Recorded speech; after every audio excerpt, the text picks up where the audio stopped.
Hi, welcome to another episode of Hot Takes. We do, of course, have all the cold weather at the moment. Indeed, the Met Office has issued yellow and amber alerts for cold and snow and possible flooding as well. So pretty grim, as it were. And certainly if you're a pensioner, it's definitely a very, very bad time of the year. With the winter fuel allowance being taken, pensioners are finding it very difficult to afford to heat their homes. For those who are not aware, those outside of Britain who may be watching, Britain has just about the highest energy costs anywhere in the world, which is odd when you consider that Britain is basically a lump of coal in a sea of oil. And yet our energy costs are high because we have a government determined to keep them high by adding all these extra charges onto our electricity bills to help fund their pals in the green industry.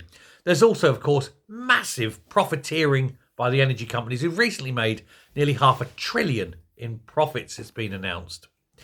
Well, with the pensioners now suffering deeply, Wes Streeting, the health secretary, says now is the time for pensioners to put on a few extra layers, maybe wear a coat around the house.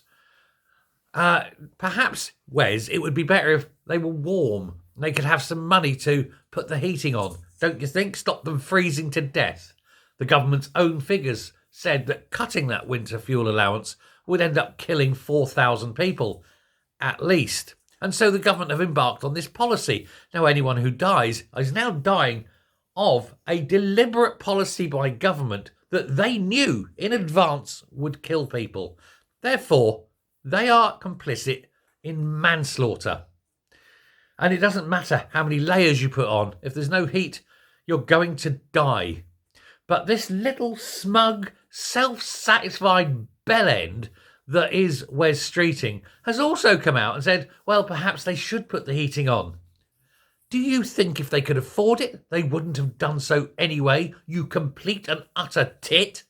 Of course they can't afford to put it on. Your government has made sure that the prices are high, especially that other twat-in-chief, Miliband, who's insisting that, yeah, it's okay, people need to die so that we can keep, the green going and save the planet and all that things. Why doesn't he just stick to learning how to eat a bacon sandwich like a good little Jewish boy and keep the hell out of politics because he knows nothing about it? He also claims that he's got this independent committee that looks at all his things. He owns the company that is this independent committee. So it's hardly independent.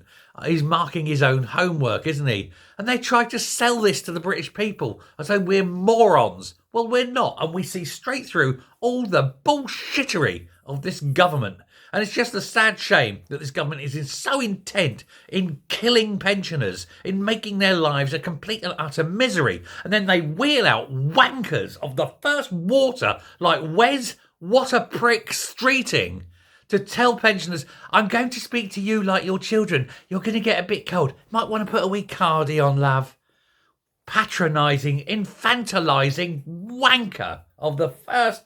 And he sits there and he's got this little expression of the boy. I'll tell you what he looks like. He looks like Ralphie from the Christmas Story. He's all grown up, but he's still got that little baby face, hasn't he? And he still thinks the world runs on unicorn farts. And he still thinks that whatever pours out of his mouth is something we want to hear. It's not. It's the sort of thing that comes out of his mouth. It's something I usually use a little bit of roll of toilet paper and wipe away from my arse. Because that's what he's speaking out of. But it's the patronising tone he takes. Now, dear, why don't you put a wee cardi on? Why don't you take yourself off and do something useful with your life? I don't want to say what I want him to do, but, it would be better, I think, all round if he just wasn't there. Thanks very much. Bye.